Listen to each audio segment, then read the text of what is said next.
This to make it 28-3. Arthur Blank loving it. Up by 25. Toss to White. He's in. What a comeback.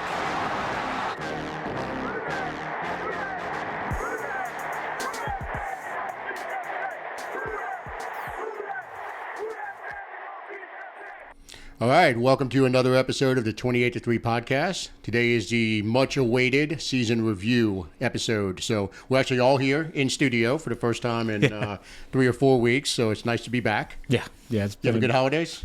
Yeah, great holidays. Last year, Yeah. it was good.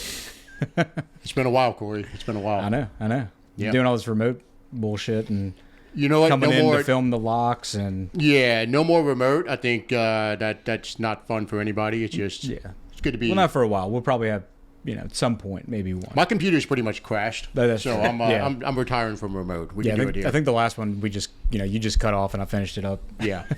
So, but we're all here in studio today, and what we're going to do is we're going to go ahead and recap the season that was. We're going to make a lot of references to episode 85, which was the famous season preview episode where Corey went rogue and came out with a flamethrower and just went bananas all over the place.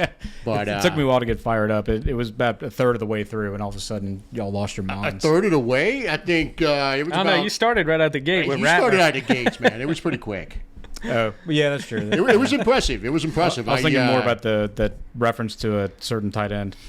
Yeah, and I would highly encourage anyone who's watching or listening to this to go ahead and revisit episode 85 because it is a doozy. It was supposed to be our first video episode, but technical difficulties prevented Yeah, that. the guy that was supposed to hit record on the video apparently didn't do that, and You did hit record on this one, right? yeah, we're Okay. recording. Yep.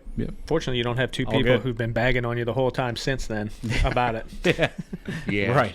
So I think a good format for Rightfully today's so. episode, what we'll do is we'll go position group by position group.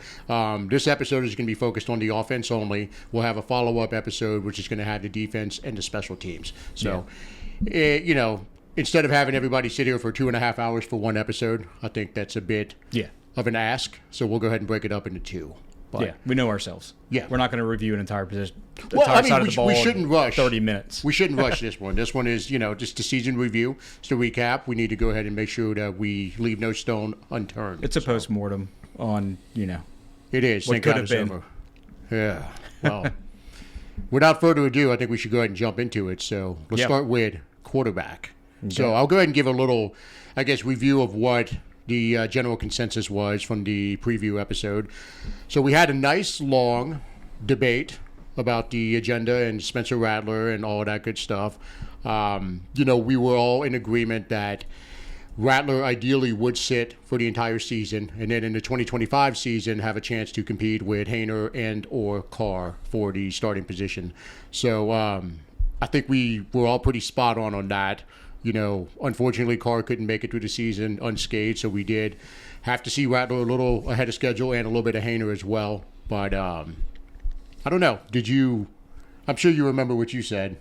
I really don't. I'll summarize. I'm looking at the transcript. Remind me. Actually, yeah, let Nick give a little summary. This was the only reason I remember it pretty vividly is there was a lot of discussion about it because we kind of put you in a box when we were discussing Rattler. Oh, this is when the draft pick question came up? Exactly. Yeah. So I remember that. And we kind of got around it. At the time, you said, this is episode 85 we're referring to, everybody, in the preview pod. We were trying to figure out after the preseason, there was a ton of hype about Rattler, obviously. A lot of fans were excited. You could see his ability, his arm ability in particular. And everyone was pretty hyped up. So we were talking about the future of the position, knowing even if Carr sticks around, he's not going to be around that long. So would Corey feel comfortable if we ended up tanking this season? We came close. We didn't completely tank the season, unfortunately. And we had the number one pick. Would he pass on a quarterback with the optimism on Rattler and move forward with Rattler as our heir apparent to Carr next year and draft the best player available to help build the team for the future behind Rattler? And we danced around it for a long time. In the end, he said he felt pretty comfortable about it. And I think Max and I were both on the side of, if we have the one pick, we're taking a quarterback. And if Rattler ends up being incredible, then so be it. We're taking a quarterback because you just get so few chances to draft there. How do you feel now? If we're like, obviously we didn't end up with the one pick, but we're the 9 pick.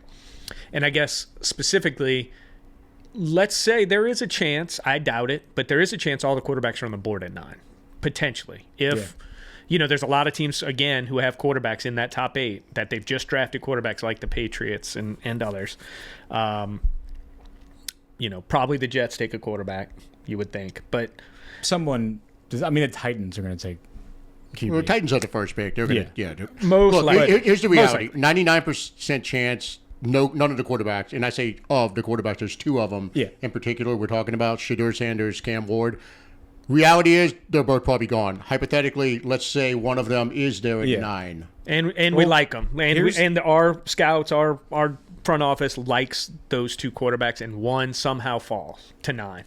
Yeah, How do you feel now? Well, whether or not our scouting department likes him or not doesn't really change my opinion. I think this whole season, the way Rattlers looked has certainly obviously affected how I feel about it. But the way I feel about taking even the top 2 guys, even if we didn't have to trade up to get them, has so much less to do, or has barely anything to do with Spencer Rattler as it does with whether or not I think either the 2 guys there are worth dropping.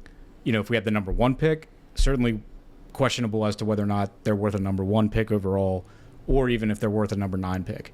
I just don't have a whole lot of faith in either Shedeur Sanders or Cam Ward as being like a sure bet NFL I starter. agree with that 100%. But my whole, and it's kind of like what I got to later, I don't know, it was later on in that episode or maybe a few episodes down the road where I said, I think a much smarter thing to do if we were in that position of no quarterbacks off the board, regardless of where we're taking them, it'd be much more prudent of us and probably necessary to get out of that pick, because it's one thing if. Hold on, we're kind of getting away from the original question. No, but this is part of how I view it. I agree with everything. We agree with you on that. But I'm asking a different question. Yeah. This is just a question about how you feel about the quarterback room. Simply now. stated, no. The quarterback room does not allow us to go away from a QB pick if we had to. Okay. I'm not saying we don't need to pick a QB because we have one. That's not what I think. So the answer is you're not as confident in the QB room as you were on August 20, whatever it was when we Absolutely did that. Because I'm going to say this, because I think it may have been a huge benefit to get to see those 6.5 games from Rattler. Absolutely was. I know there are still people out there who think that this is a path. You got to let him play more and all that stuff. And maybe you do. And I'm not saying you just throw him out. I'm just saying there's no way you can move forward with confidence that he's our guy right now. Yeah, anything can change. We know that, but we got a pretty good sample size of some pretty bad quarterback play overall. I know he had a couple moments, that second quarter in the Tampa game, and then especially in the first half in what was the game that he played really well in the first half? The last one? The Bucks? Bucks. Yeah. Really good first half. Then they start blitzing him. He couldn't complete a pass. Yeah, there were people on Twitter saying like, "Oh, well, this first half has been so great. Why do you even need to see the second half to know what you have?" And it's like, who said that? Please out them right now. Don't remember. But it's like, no, you got to see them finish. Because it's a very poor defense this year. Yeah. And halftime adjustments. It's like that's why you have to see it, because they're going to adjust to who what you the just fuck did. would say that? If you want I don't remember the handle. I'm not going to remember. You got to unfollow that person. I don't block people. No, So not that's what block, unfollow.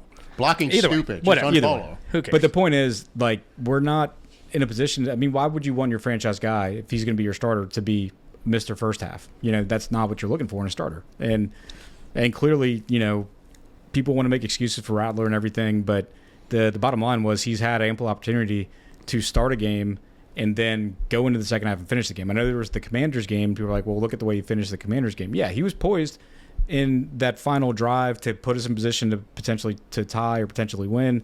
But at the same time, he came in the second half in that one. He didn't start the game. There's a big difference. And so we need to see a guy like that. He never should have tied that game. Threw the ball inbounds with not enough time, and we got a break from the refs and gave us another play. And there's rookie mistakes, and there's something to be said about a guy having enough time to play it out, to have those mistakes. I mean, Bryce Young certainly got all the time in the world, and so people are using him as an example. Like, he got a whole season to shake it out, and look where he is now. And it's like, I think that's an anomaly. Like that. Well, also Bryce the was first also the pick. first pick in the draft. And he's the first pick, right? So you have much more. You're invested. So yeah, the short answer to what I said in the preview. Do I feel good enough about our quarterback room to forego picking quarterback if we had the top pick? No. So we're kind of all on the same page there now. Yeah. It sounds like. Yeah, I think the team is so bad off to where we got to have a different draft strategy anyway. Just for clarity, 7 games, 57%, 1,300 yards, 5.8 average per pass, which is pretty poor. 4 TDs, 5 picks, 22 sacks in 6.5 games. Yeah. 22. So the rest of the, like a lot of I always sacks. brought up, 8 sacks in 10 games for Carr behind the same line. Carr had 5 picks in his games, right? Total? In 10 games. Yeah. Right. So I guess, yeah, the bigger question on the quarterback room is how do we feel about one more year from Derek Carr? And I know that we're financially, I think the three of us are in agreement that we're stuck with him for a year, whether we like it or not. But I think there's other people out there Well, we're not. who are willing to eat, No, and I would be willing to eat it, but the trade-off is if you're going to go ahead and get rid of Carr for 2025, you basically need to go ahead and restructure like your Cam Jordans, your DeMario Davises, your Tyrann Matthews, all of these guys, Grandersons, McCoy, all of these people's contract are going to have to be touched if you want to go ahead and get rid of Carr this season. So it's kind of an either or. 86 Carr, maybe get out of these guys' contracts this year and next year, as a process. I would be fine if they decided to eat it on Carr. If you can get I'm just throwing his name out there, a Justin Fields type, where you could sign him for probably like a 1-year, $8 million contract. You got to have I would want someone not named Spencer Rattler who has started games in the NFL and shows some ability to do something. I would sign a young veteran like a Fields, and you're obviously hoping for the Baker Mayfield, Sam Darnold resurgence that those teams got lucky with. But I would sign someone like a Fields, like a Zach Wilson. Just get someone like that who's not going to cost that much. Throw them into the mix with Rattler, Haener, and then draft another quarterback. Yeah. Wherever it may be. Throw all these people into the mix, let them battle it out, and see who can. But you need money to do that too. So if you're going to eat the Carr money. You would have to restructure all those other people, is what I'm saying. Right, but you're saying if you let Carr go this year, you still have to eat the money this year, right? Mm-hmm. So you're talking about signing these people. Do we have $10 million to sign a Darnold? That's what he got. Oh yeah, you can. They can find the money. So you're going to punt more down the road for $10 million for this year for a Justin Fields. I don't think it'll cost $10 million this season to get him. You're probably going to get cheaper than that. The other So fact, Darnold's a much hotter on the market than. Last year, Darnold's stock was higher last year than Fields is this year. I think. I don't know. When I saw him signing for $10 million, I could not believe it. That was me. He's been a backup for a few years now. He has, but he's been the Shanahan system. He kind of get a little rehab there. Yeah, without getting into a whole thing on without going down that. But I think the last thing I'll say on Carr, like the timing is such an issue. The pre-June 1, you're at 50, like a $50 million hit. The post, you're at 21. So you basically have to carry his until June 1. Like, so you'd be hamstrung. You got to hope that. Well, no, you'd have to restructure everybody else. Right, and you'd still probably be hamstrung on what you could and couldn't. I don't think you could. I don't know, but that's another thing is timing. I'm saying this, but go ahead. Sorry. My view on the Carr thing. He's here next year. Accept it. Move on. It makes the most financial sense. I don't think he's definitely here. But I think he's definitely here. It depends on the coach to me. It doesn't to me. I think he's here. I think Loomis is invested. I think everything is going to be Carr's here next year. There's a ton of money to eat if he's not here. It can be done. I agree. I know there is a path. I don't think we're a good team. I think we're a terrible team as far as a roster and roster depth and all of that. But I don't think you go into any season giving up because there's just too many cases of teams coming out of nowhere. Yeah. So with the money lumped into that, the fact that you're going to have to eat so much, to me, it just makes no sense to eat the money, Go find someone else similar because, I mean, who's really going to be available? Fields, Russ, one of them probably. Maybe Steelers keep one of them. Who else? Darnold's available. He's going to command money now. You're not paying that. Darnold's not getting out of Minnesota. Me neither. I don't think so. But so who on your radar other than Russ? No one good. I'm not. Right. I'm telling you, you're Well, not. I'm not even saying good. Yeah. I'm saying that you could just start without being.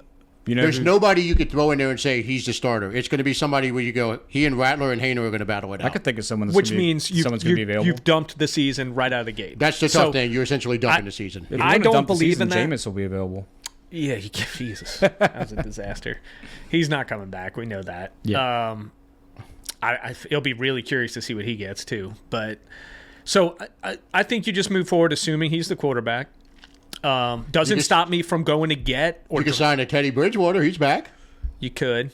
He He's might not want going to to command come. much. No, he might come back, Dude, that would He liked it here. be one of the most popular signings we've had in a long Yeah, time. and I'd be totally down with it if that happens. And Dude, Bridgewater, let's say, hypothetically, Bridgewater for $5 million. yeah, I'd do that. Absolutely.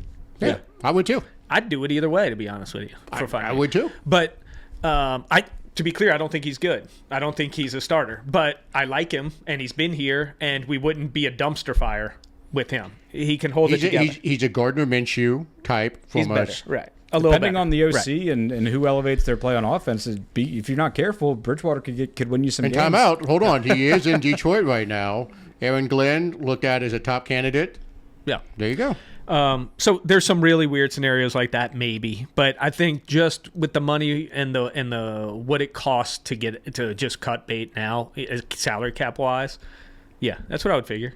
And probably in a gets the second. same next year. Yeah. 3 million is what Max was showing me. I think you just move forward assuming he's the quarterback, and you try and assess the roster. Do not, by any stretch of the imagination, avoid any potential future quarterback in any way. If there's any situation of, like I said, they fall in love with one of these guys and they want to use 9, I don't want to trade up for these guys because I don't like them. But if they use 9 on it, I don't have a problem. If it's one pick, I wouldn't even have a problem. I don't like them, but if whoever the coach is likes them, fine. Yeah. Because you have to do that. So I'm not against investing into the position, but I think you just plan to move forward with Carr. Don't restructure Cam, DeMario, Tehran, all these people. Don't do that. We have to get out of those deals down the road. And Max and I were texting after Cam won the Bart Star War.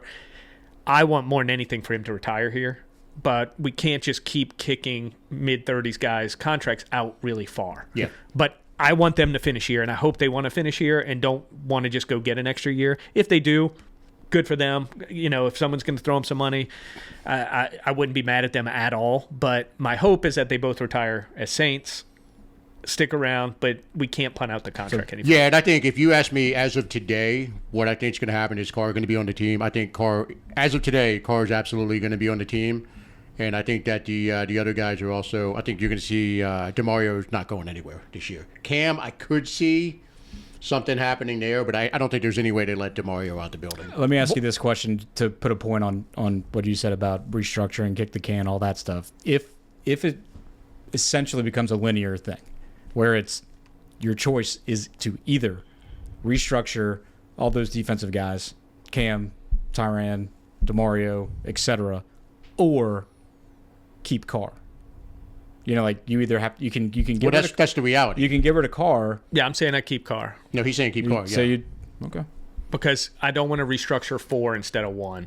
Like, I'd rather just keep this path to getting out of this, and the chances of, say, 2 of those 4 being a hindrance down the road rather than just 1. And Okay. other than DeMario, of all those people, who's playing at the highest level Yeah. at the position? Carr's probably playing at a higher level. Because there's like than- the pragmatic and financial ramifications and aspect of that decision, and then there's the us going emotional and apeshit as fans of, like, you've got the dude, like your dudes, your ultimate fleur-de-lis New Orleans guys on one hand, and then you got Derek Carr, who's just can't Not well put liked. his foot in Right. his mouth and like not taking a pay cut, and so it's pretty much like the emotional is going to say, no, fuck Carr. If you can cut bait with him and keep those other dudes, I don't care how you restructure them.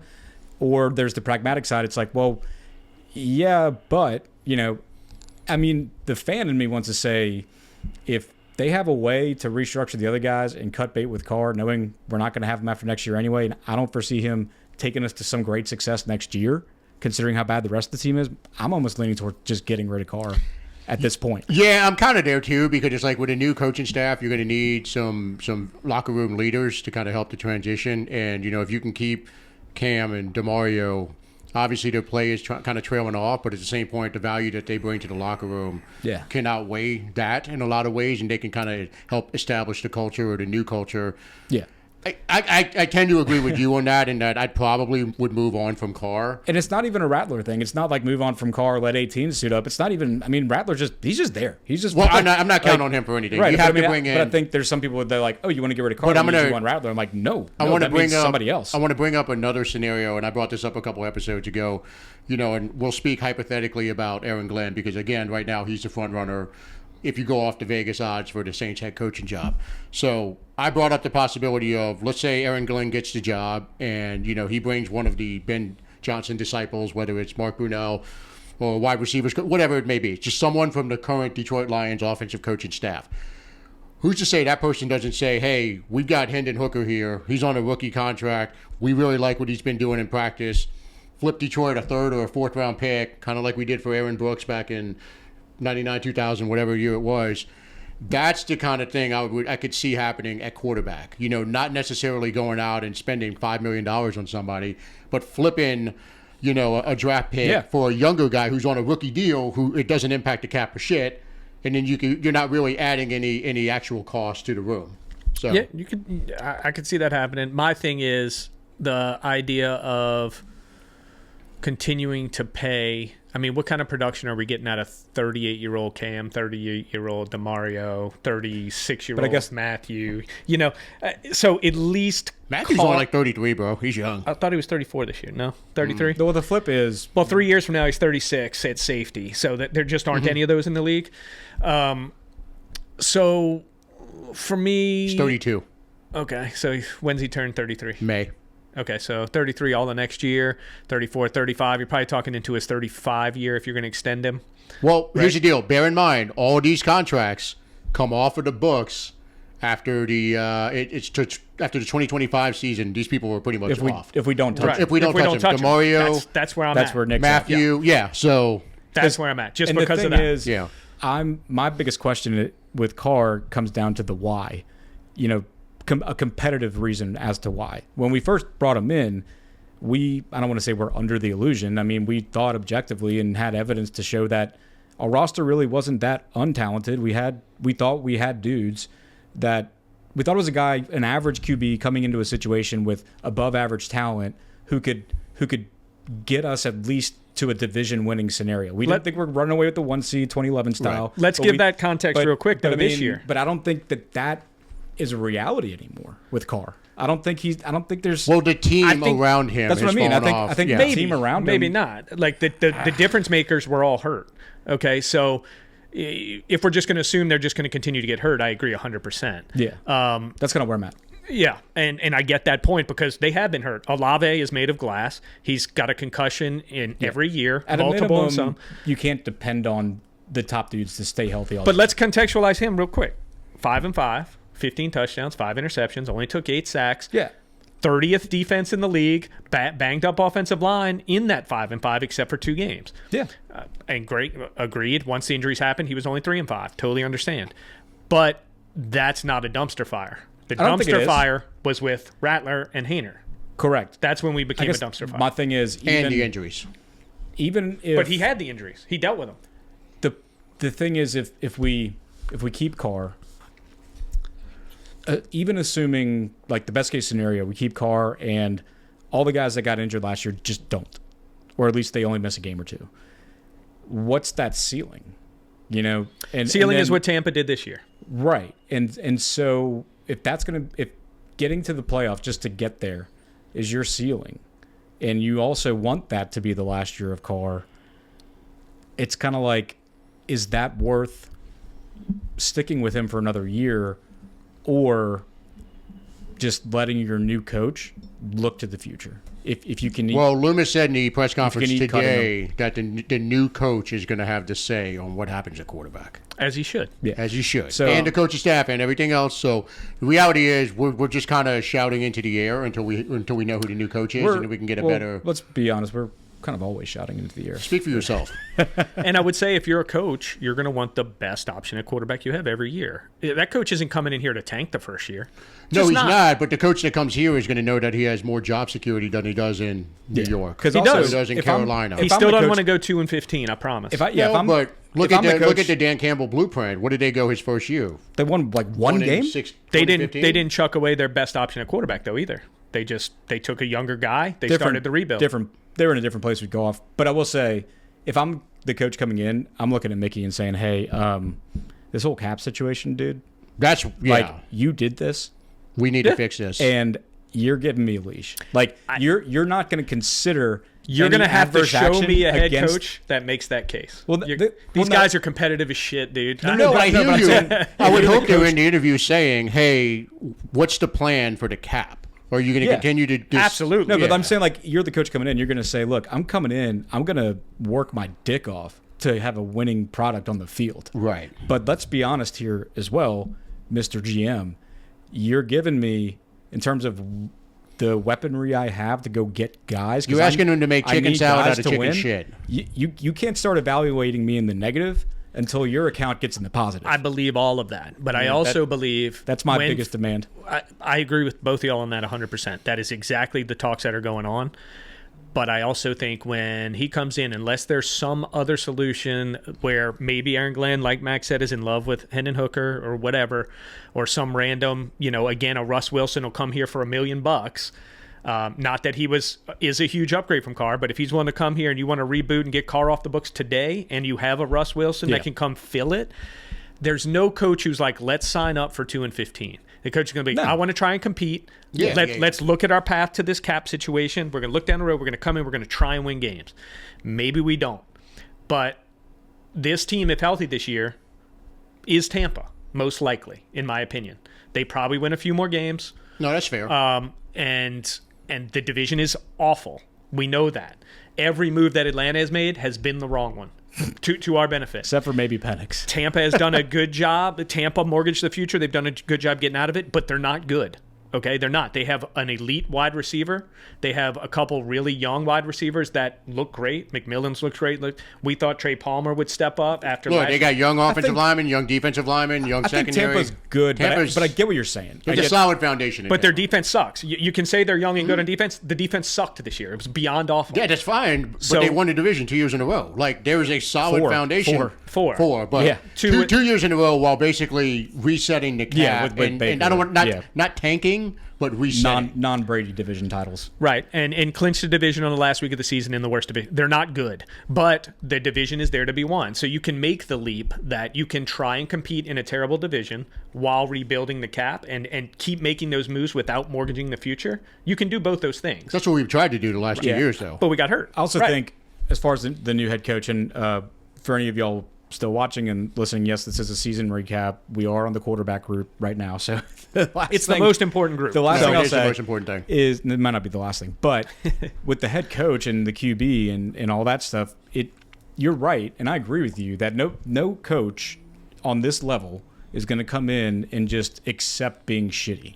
It's not like that, but what he does with the QB position in 2025 will kind of factor into how many years of a window is he looking at. If he's pulling a Sean Payton, Mickey Loomis of 2018, where we are in our window, we're going for it year to year to year, that's one thing. But if he's looking at it as a 2 to 3, maybe giving himself even 4 years, then he might not think that even if Carr's the best guy this coming year, like say Carr's better than a Hendon Hooker or Carr's better than even a Justin Fields, while he might be better this year, if this coach thinks that in year 2 that's going to flip, he might go away from a guy like Carr. He might think he's giving himself a more, but here's another thing to remember. Here's another thing to remember about NFL coaches. They are all arrogant and think that they can win with whatever the hell they have. No coach is going to look at it and go, "Oh God, I'm fucked. I'm going 2-15."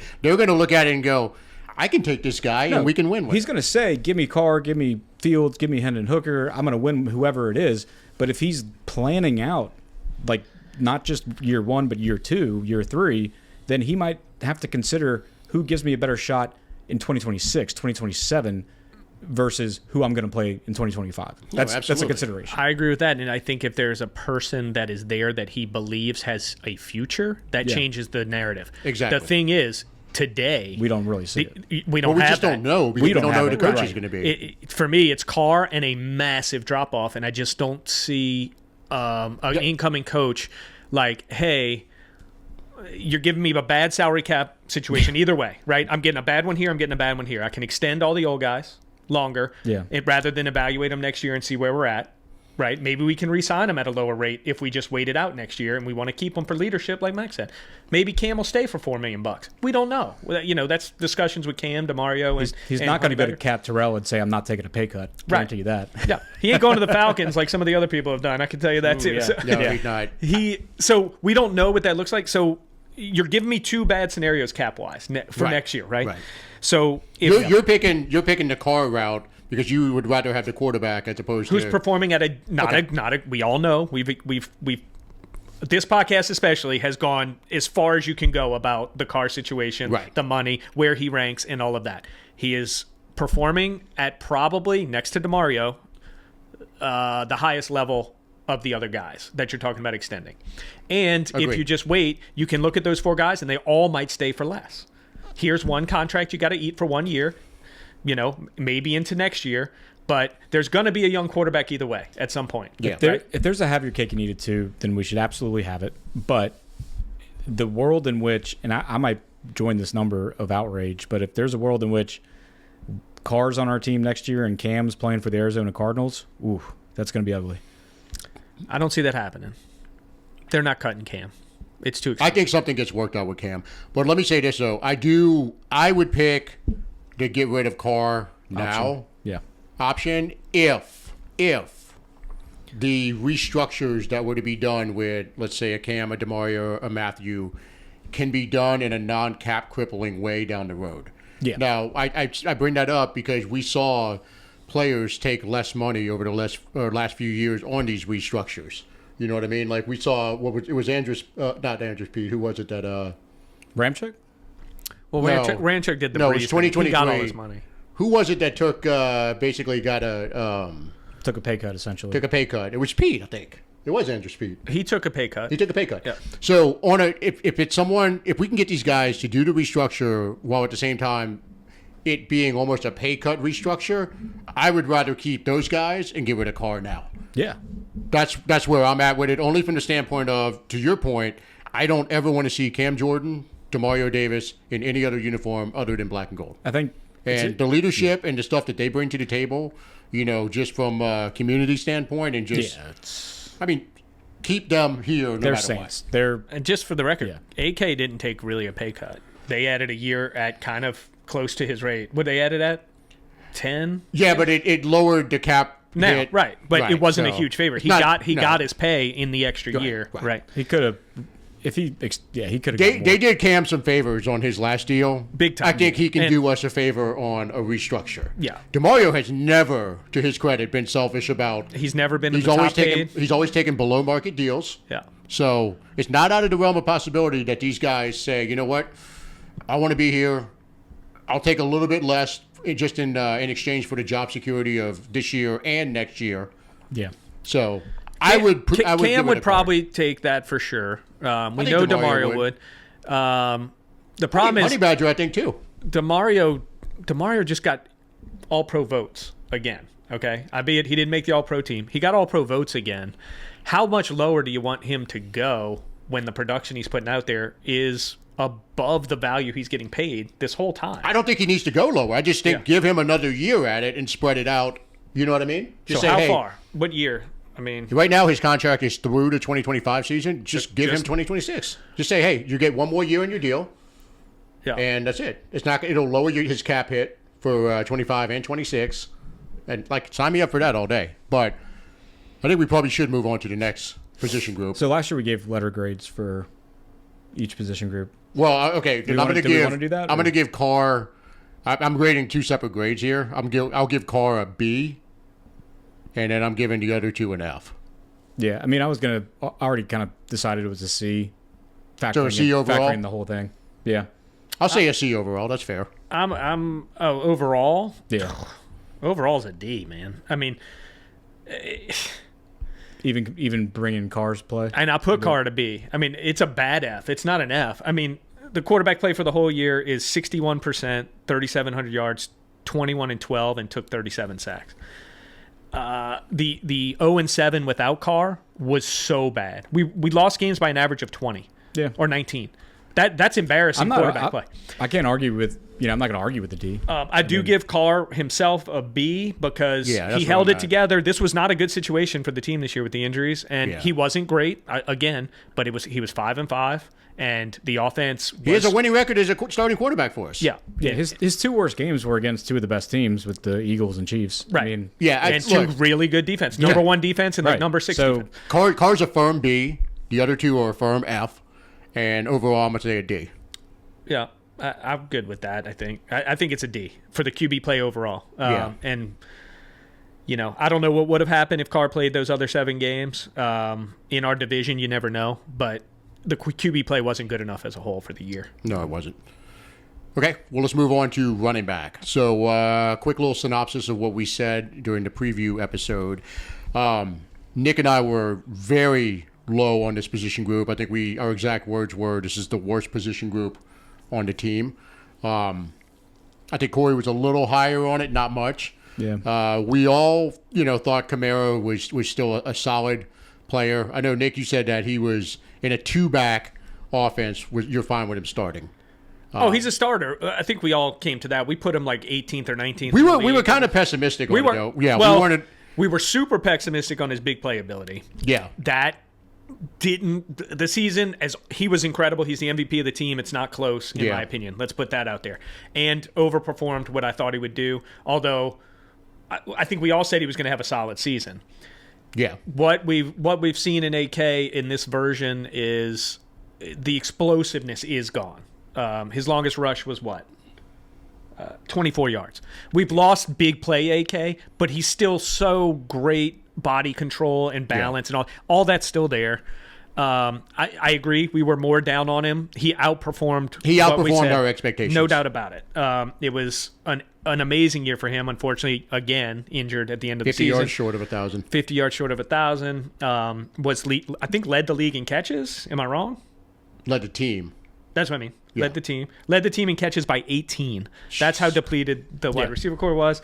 He was second on the team in yards behind Corey's Juwan Johnson.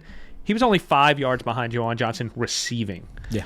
That's how bad the receiving core was. And that's we spoke to those injuries too. We'll get into that more in the with the wide receivers. Yeah. But he was the best player on the team, wasn't close. The way he came out at the beginning of the season with Ian Kubiak, when everyone was healthy and the offensive line was healthy, I was like, okay, this could be a crazy season.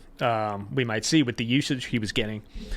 But he has lost that big play ability to me. He did have the one against the Cowboys, the 50-plus yarder that was but it was wide open and speed wasn't really needed in that one. Cesar Ruiz ran past him. He did. He let him run past. Yeah. I mean, AK. It wasn't because he could not outrun Caesar. He didn't have to. Right. It was impressive. It was more impressive from Caesar's perspective. It was impressive.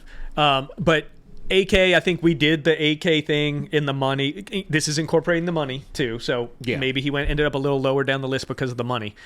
But we put him, I think it was around 18, 19. Yeah, right around there. He was a top 10 running back this year. We have to give him credit. He outperformed what all of us said. But I still think the same concerns about the big play are there. Yeah. He didn't have that burst second gear that we've seen him have when he was younger, but he was still incredible. Yeah, and to me the biggest issue about the running back room, and we touched on it in the season preview, was that the rest of the room is trash. And we said this in the preview episode that Jamal Williams he's done, he's spent, he's cooked, whatever phrase you want to throw out there. Jordan Mims is a never was and a never will be. Kendre Miller, I know you called him a gamer in the preview episode, and I explicitly said I've seen him play one good game in 2023 season, and I said I'm not expecting shit out of Kendre until I see more of it. He shows flashes when he plays, but again, he can't learn the playbook. He can't stay healthy. He can't stay on the field. Yeah. So, like, to me, Kendre, I don't. well, I said in the preview, I said, mark my words, this team will absolutely draft a running back in the second or third round in the 2025 draft. Let's see if that prediction holds true. And I also said, do not be surprised if the entire room turns over. And this is before AK got his new deal, but I would not be surprised if it's Kamara and 3 other guys that we don't have on the team right now going into training camp for 2025. Yeah. The biggest thing with, I don't, vacate what I said about Kendre. I do think he's a gamer. I think when he hasn't played, shown shit. I'm sorry. It's like a few carries here and there. well, when he got the ball this year, he looked good. Look at his stats. He's averaged under 4 yards a carry both years. But right? I mean, did he not look good when he ran the ball this year? He looked, to me, you could see No, that. you can see it, but you don't see it for more than. Look, he's either soft or injury prone, and neither of those Right. work at the right And time. word is he can't learn. He hasn't learned the playbook. now, that's why he while hasn't. I think that about him, I also think we can't depend on him. I don't think we can count him as a dude going forward. I don't. I think Absolutely. I think so, he's firmly I think- on the roster bubble. Right, exactly. Yeah. Yeah. In fact, like we're in desperate need of more running backs. I mean, that's obvious, but it's like we All can't skill. Yeah. we can't consider Kendre as a guy that we have. We just can't count him as part of our depth because it's not so much his ability; it's glaringly the injury issue. Obviously, the playbook concern is what it is, and all that stuff. I mean, that's a but pretty big concern. It's a big concern, but like the biggest concern to me is that you cannot depend on that dude to stay on the field, and especially at such a high contact position. Yeah. So like to me, we have to look beyond Kendre. We know I'm not. we should be pretty certain what we're going to get out of AK, barring a few injuries here and there. I mean, I agree that he's not a home run hitter anymore. He's not going to like take it all the way to the house with people chasing him down, but like he's still a big play guy. I mean, he's smart enough to make the big play. I don't think he's a I know big y'all play disagree, guy. but I'm just saying he's a dependable. he can make a big play. I disagree firmly. He's not literally popping. He is not. Let's popping a not big call play. big play. Let's say explosive play. I don't think he's capable He's of not the capable explosive of play explosive anymore. play He right now. does what do you make big define plays. as explosive play. popping a 35, 40-yard Yeah, run. He's not hitting a doing it hole right now. and going. He's I not don't going. think he's. I agree with that. Well, then what were you defining as big play? 20 plus, 20 yard plus. How which many- is how like many runs the over 20 general yards did he have this year? definition of big play That's not a. That's a medium. out of the backfield. That's a medium play. If you're referring to big play, third down conversion, need the play, and it's a tough. That's he why I can was make asking. that play. Yeah, that's why I was asking because that I do agree with you. His big plays come obviously at a insanely higher percentage out of the backfield, like passing, not running it up some gut. But I mean, I'm not as down on him and his ability, I think, as y'all are. But that said, It's not his ability; it's his explosiveness. Like he's not ripping off a 50-yard run. I agree with that. He's not ripping up That's a a big 50-yard play. run, That's a big play. but there are other forms of a big play. A 20-yard Exactly, reception, which is why we but were is a big asking play. you, like But- converting a fourth down. That's a big play. 20 plus or 25 plus is by definition a big play. That's and they not chart big no. plays. If you ask anyone, like if someone's a big play running well, he back, didn't have a 20-yard one. run I'm doesn't talking qualify as that. when you look statistically, big plays allowed. Statistically, Like, rushing the they, ball, they count. he did not have one last Yeah. year, and he had one this year. Right. So to me, No, that says we've as a lost the runner, explosive. as a rusher, Yeah. I'm in agreement. He's not a big, definitely not a home run threat, not really a 20-yard run threat. But I think he still has a lot of threat in the screen game, in the passing game, to where you can't discard that. He still has that ability to make guys miss, to follow his blockers, and Absolutely. be a cerebral But I think runner. I think you're to a 20 intermingling two separate things. I'm not. No, you are. I just said not as a rusher. These are two separate things. Like, yes, he is the most dependable player on the team. That what was that? The last play he had of the season, the long touchdown, the 30-yard touchdown, where was the insane catch out of bounds. Yeah, he That's got the hurt. sort of stuff he He can do, hurt and then he got hurt. But, Right. on that play. but he's not a chunk explosive play running back. He's just not. He I'm can agreeing be a with big you play that in he's that not he a can. chunk explosive runner, but He's not a catching- receiver. He Catching had the ball one. out of the backfield, he can still give you to make the guy miss, get 20. He had big plays this year. I mean, we saw him do it. I'm sorry, but 20 is not a big play running back. A 20-yard play is not a big play running back. Anyway, Yeah, I beyond think, him, the bigger issue is that beyond him, we're in trouble. We need. Here's the other deal. guys. We don't have a single running back who has juice. Kendre has a little bit of juice. The problem is he doesn't know the playbook and he can't stay I don't healthy. even count. Yeah, I don't even count him. Even my bigger point is, concern than that, Corey. we don't have a running back as with having juice. a running back. Even yeah. bigger concern. He's a year older next year. He missed the last 3 games this year. He missed the last 4 games the year before. He missed 2 games the year before. Yeah. He missed 4 games the year before. That's what age does to running back. We need a right? talented workhorse. We running need back. we need huge help there. Yeah. I think we all agree there, and we need someone who We need can juice. home run Juice. a ball. Juice. You need one guy. Agreed. We're not like a Saquon or a Derek or Christian McCaffrey who are both of those things. Right. I think AK is the elite running back without the That ability. explosiveness, Yeah. that ability. So if you're going to do that, you need to supplement that in the room to have some of those plays where you're running that sweep. We Yeah. saw him on the sweep this year. It was bad. No, I didn't. I hated those calls. Yeah. For the record. So Yeah. we need something to inject some to scare a defense. That a guy, if we leave that crease, he's gone. Because if that crease is there, chances are AK's not outrunning the whole team to the end zone. That's not. That's He's what not. I'm talking about as far as explosiveness. You want to know? Yeah, so let's use an example. Bucky. Yeah. We watched the game last night. Bucky looks like he could house every single run. Right. It scares you. The when way when he hits the hole, we don't have that. And I'm sorry, that is a big play running back. The guy who is a threat to break off a 40, 50, 60-yard run at any chance. Derrick Henry, big play running back. The guy's 31 years old. I watched him rip off a 50-yard run the other day. obviously, yeah, he's obviously in that category. like 10 first ballot Hall 5 of of them Famer. this year. I mean, yeah. Yeah, but that's what I problem mean when I is say big play no running other back. team has. He is paid the Derrick same as Henry. Derrick Henry. So, I know what he's paid, yeah. So, if we're going to roll with AK, who, again, we all love the guy. He's even in Corey's Love him. top 10. Love him. That's hard to get. Cam, it's hard. It is But he got there. And selective.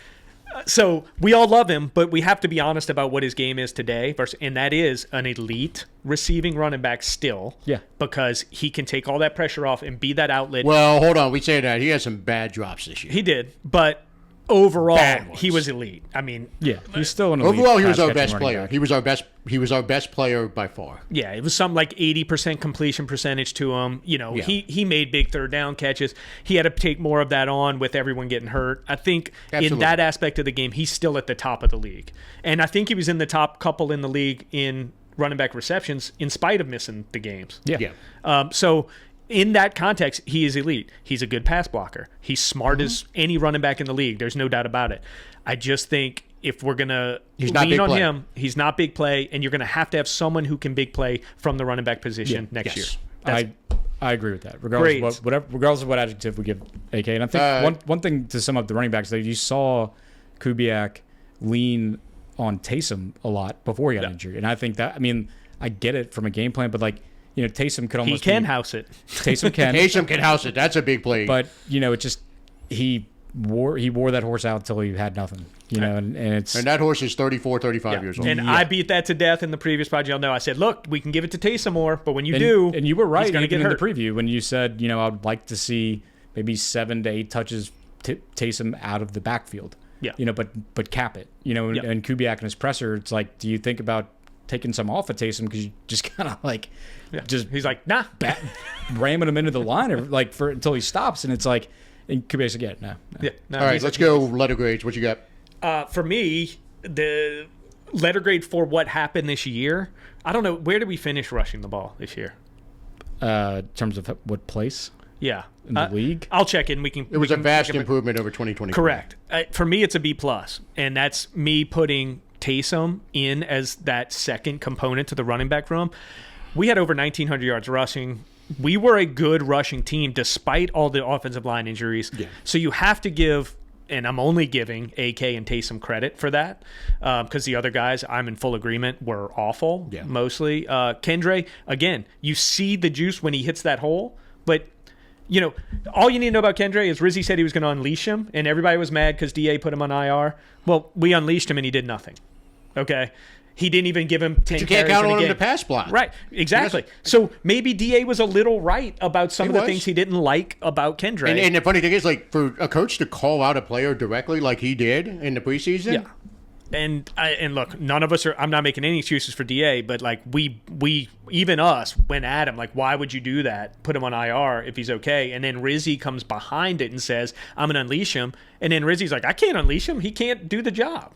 So this is all predicated on what AK and Taysom did, and to go over 1,900 rushing yards from what we did last year was a massive improvement. AK was way better than last year also. Oh, yeah, absolutely. Taysom, when he was back there, was the home run threat that we talked we needed. Unfortunately, he is 34. AK is going to be 30. The running back room is in deep trouble next year. Yes. But for this performance this year, I'm giving it a B+.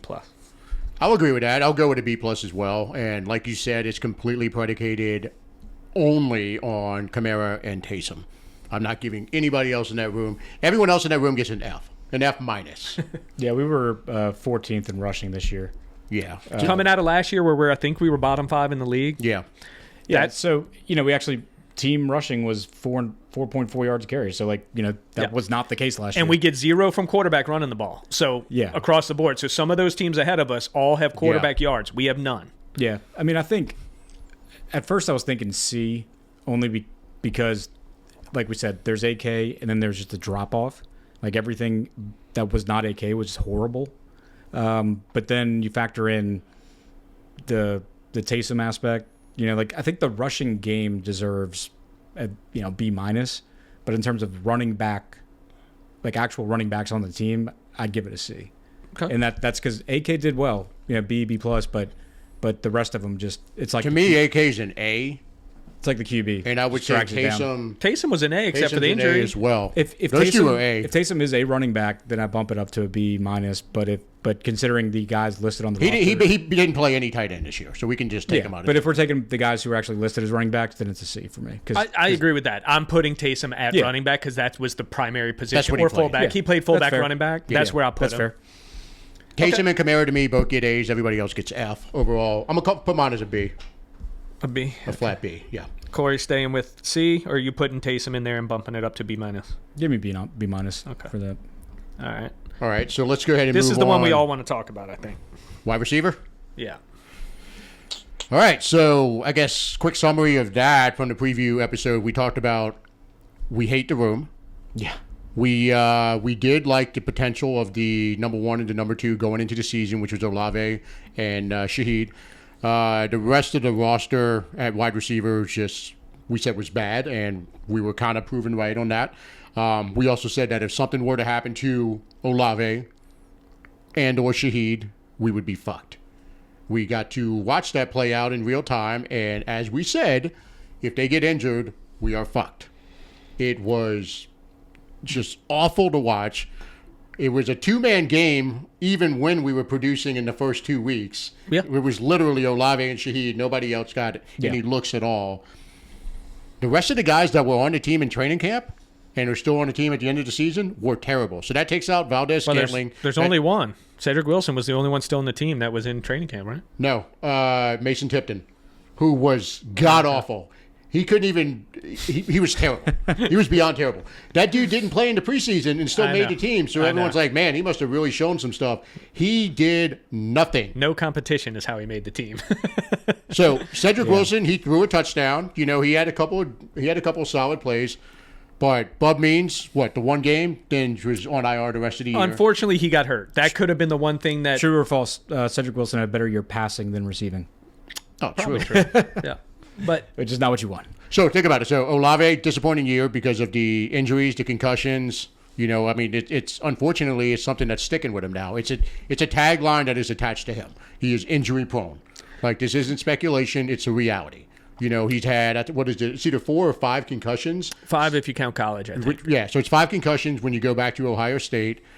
That's a huge cause for concern, especially considering his frame. He's not a big guy.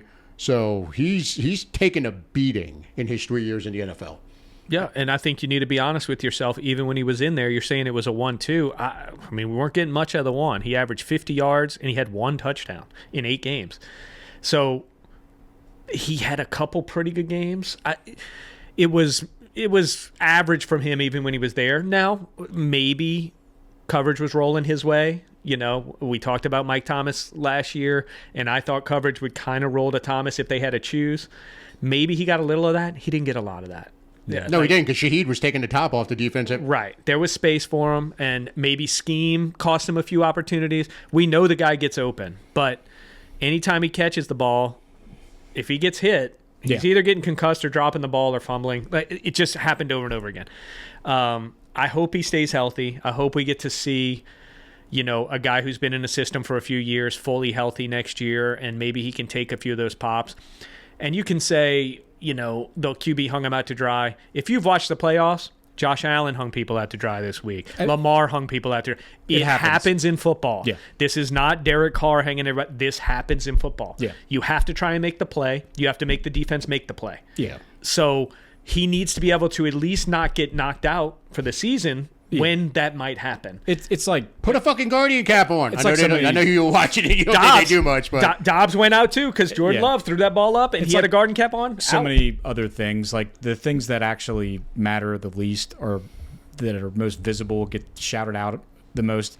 Like the hospital ball thing, it gets shouted out about because when it happens, it's so obvious and visible. I mean, it looks obvious and it looks bad.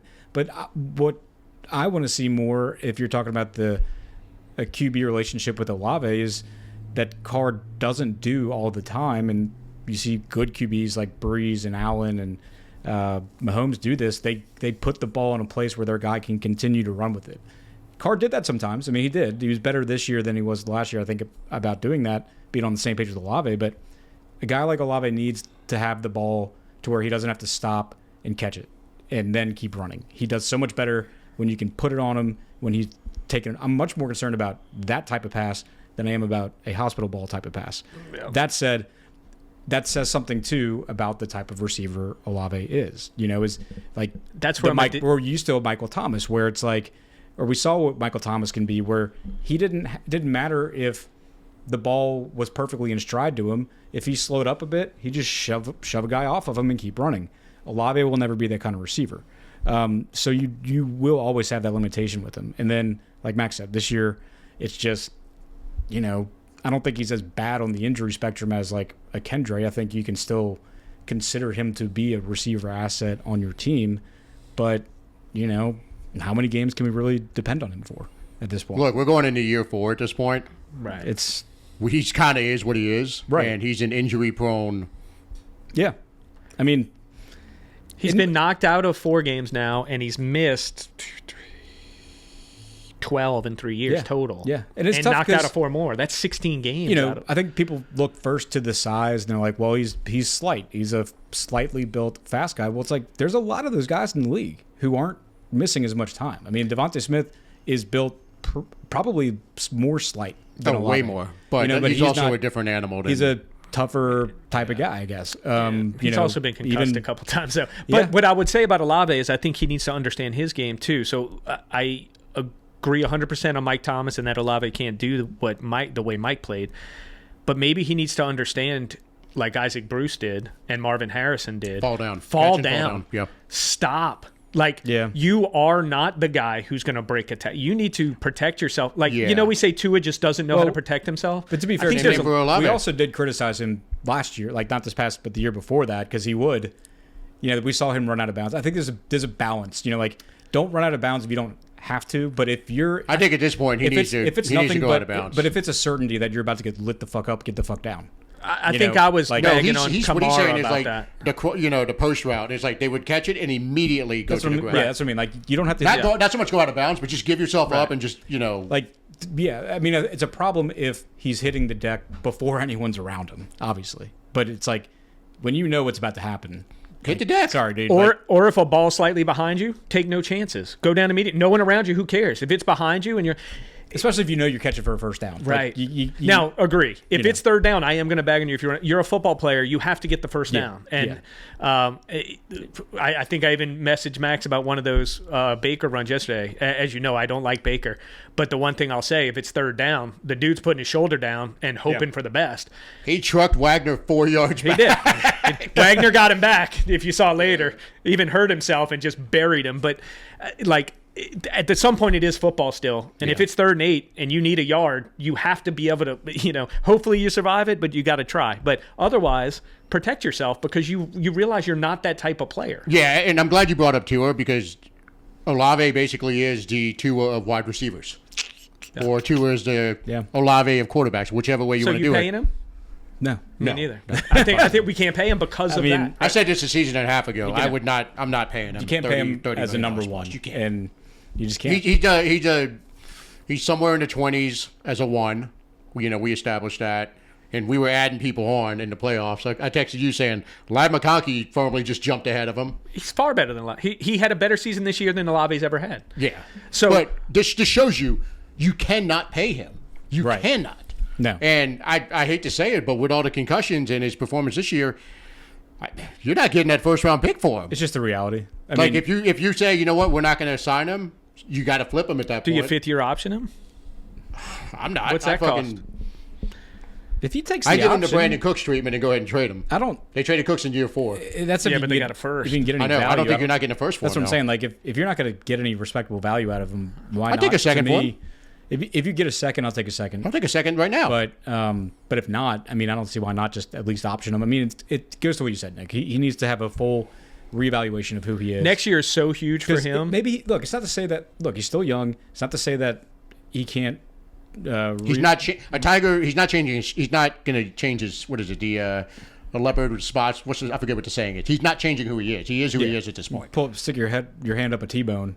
And we all know what we traded multiple picks to get those 2 picks. Then we traded up for him again, and he's got 10 touchdowns in 3 years. He's gonna have a. I mean, that's if he gets to be in the top echelon of receivers, it's going to be a long-term project for him because he's going to have to totally. Ain't getting there. I'm sorry. gonna have to If be he the hasn't gotten there yet, he's not getting there. and for all those Saints fans who think He needs the he's perfect QB. He's got to rework his game completely. There's a lot of shit that would have to happen for him to get to the place we thought he could get to. It doesn't mean he didn't have all that ability. Seen analysis done about his route running and how he's an amazing route runner, and that can all be true. Like he could very well be a top-rated route runner. He can run. He could get the most separation, on average. But it's like if he doesn't have the right QB thrown to him, or if he doesn't do what he needs to do after getting said separation, then those stats don't really. He's move an the needle. ideal number 2. Yeah. To me, if you can get a second for him, whether it's this offseason or next, I'll take it, yeah. See you later. I'd be thrilled with a first, but I don't see it. We need so many more quality bodies on our team. Yeah. Yeah. Well, let's talk about Shaheed. I mean, look. Besides, obviously, him getting injured. I mean, he had some frustrating moments. Let's go back to the Big time. fielding the punt. Yeah. Essentially cost us the Falcons the illegal game. motion play. He's frustrating. He's got to get it frustrating. together. probably the most. He can't be a number 2. He needs to be a 3. Like ideally, there's a whether it's the kid out of Arizona, let's say we stay put at 9. Yeah, Maybe you McMillan. draft that wide receiver. He's got to be the 1. Olave's got to be the 2. Shaheed's got to be the 3. Everybody needs to go down a spot in the pecking order. That would be. I mean, that would be great That's the and ideal. And because the bottom line is the receiving core needs weapons. It needs a threat. Same with the running back position. Like I agree with you. Like AK is not a threat to break one. We don't have a receiver. I mean, Shaheed was a threat to go deep and catch one, but Shaheed's a big play receiver. But we saw the teams getting smarter and going, umbrellaing that cover too, and it was really, tough to get behind. But there him. is value in that. There is. So that's why, him being a 3 makes sense. I agree. There was a point in time before he got injured and where if he kind of shook off some of those bad mistakes where he could have polished his game up to be more of that number 2 guy. But in a perfect world, we wouldn't need him to be because you can just have him take the top off or have him run. He's essentially Devery Henderson against his own. Yeah. Like I don't even want to pigeonhole him as like he needs to be a 3, he needs to be a 4, Yeah, or whatever. but- There's no, you know what I mean. He's just your designated big play Devery guy. Henderson, Ted Ginn. That's why when you were saying Kamara big play, I was pushing back because to me big play Shaheed. That's what Shaheed is a big play guy. Sure. Because he pops off a 50-yarder, a 60-yarder. He pops off a 50-yard punt return. That's a big play, but that's all he is. He's just a big play guy. One play touchdown. He's a one-trick pony. I mean, didn't he also fumble the opening kickoff of the year? Last year. That was last year? Okay. Against the Titans. Yeah. Yeah. There's just a lot of this lining up off sides. We had that whole discussion. Was it coaching or player? Well, Shaheed's firmly proved that mental mistakes are part of his game. Yeah. So that coupled in with I think he's a niche ancillary player. Unfortunately, we were hoping he became a 2. He didn't. I think that's where he's at, and he's gotten injured every year for part of the year. This year being the worst. Also, back to Olave, we can assign where the picks are designated in the Penning Olave world. Everybody can have their own view of that. The truth is, what we were doing is mortgaging a bunch of picks to go get a number 1 receiver. We did not get one. So we're still in the same boat. We don't have a number 1 receiver. Regardless of how you want to assign it, all of the moves were done to get a number 1, and we don't have a number 1. So the room is bad. The season was tragic. It's an F to me for the receivers. It's not even debatable to me that it's about as low an F you can get from we did not have a 500-yard receiver. Okay? We didn't have a 401-yard receiver. Okay? It was terrible. The receiving group, we had a couple games from Marcus Valdez-Scantling as a free agent. You want to throw them in? Great. He had a couple really good games, couple nice touchdowns. He also dropped 3 or 4 balls that were heinous. It was a terrible room. And we said that in the preview pod, that if we lost those 2 guys, it would be a complete mess. It was a complete mess. Yeah. I mean, because... I'm with you, though. I give him enough. Yeah. I mean... And let me say this, though. So the age of these guys, how old do you think Shaheed is? 27 next year, maybe? Yeah, it's 27. He's 27 for 2025 season. Yeah. Olave, 25. Shaheed's old for his position and his draft for the number of years he's been in the league. Like, he came out old, just to be out there. Yeah. Valdez-Scantling's going to be 31 for next year. Yeah. Like, so you're not really... I mean, like, MVS is kind of like, it'd be nice. They'll bring him back for 1 year, to have $3 million or something. I would bring Pettis back. You could, but it doesn't improve your They room. need to be the end of the bench fighting it out for one spot. It's like you said. I mean, Olave in reality hasn't shown he's in his that 30s he's anything other than a 2. Right. And so when you're... No, he's a 3. He's a 1, but he's the one that you're always looking to improve on. He's a 1A. I mean, because he need... No, he's a 1B. I mean, 1B. Yeah, he needs a 1A.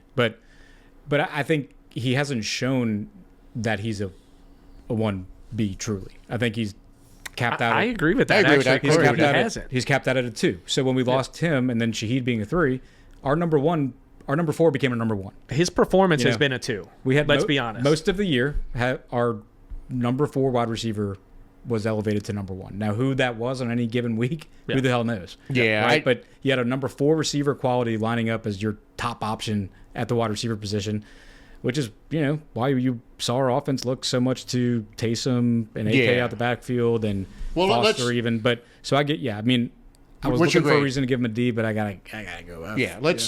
It's an F. Yeah. We're all in agreement on that. The room is awful, as we said on the preview. And I was going to say we were episode, 23rd, or it gives you the passing stats on Pro Reference, not receiving is the same thing, but 23rd in passing and at 5.9 per attempt. Yeah, it's just... Was that for the quarterback players? That's strictly receivers. I mean, they don't have it set up. Okay. It's passing offense. Yeah. So I think bottom line, it's an F as a group overall, and it absolutely has to be improved upon going into the 2025 season, just like the running back room. It's honestly hard to believe there were teams below us because we were 23 and 24 in yards and touchdowns respectively, but still, it's enough. All right, let's move on to tight ends. How about the top 5 season out of Juwan? So the highlight of the preview episode was Corey's. Yeah, I don't even know how to. I'll say properly introduce this. The only thing in my nuclear take. We were going through the preview of the tight end position, and I even prefaced it with the word potential and his absolute max potential. I did not. I'm not getting away from the fact that it was a ridiculous statement on my part. I even tried to shimmy it down to top 10 instead of top 5. But I wasn't saying that he was any particular top whatever tight end. I just said at his absolute max potential. Now that said, well, your exact quote was Juwan's max potential is top 5 in the league. Yeah. And after I had a minor heart attack sitting next to you, that's what I said. And had you turn the air conditioning way down to kind of cool off the burns. We got the aspirin out. The one take of all that you even turned on your guy and all of our guy. Oh yeah, with Brock. Bowers. And it's like, well, now or later? And I'm like, that was what? Dumb. you were correct to say no. Him at Georgia. I said him in 8th grade. You did, yeah. Even that. I'm going to say this. It's a shame that you didn't hit record on the video for that episode because the watchers would have seen me levitate. Some people call them viewers. Yeah, viewers would have seen me levitate out of the chair. Yeah. In just shock and disbelief. Nick almost. When you were about to say, you were about to take Sam Laporta, you were about to say Juwan was better than Sam Laporta. Yeah. Yeah. The I think everyone's headphones blew out. It was. It's a damn shame that we don't have that on video because that would have been a meme. Look, every now and then I surprise myself, and I did then, but I will safely say I will never get even close to making that statement again. That is one of the worst takes I've ever heard.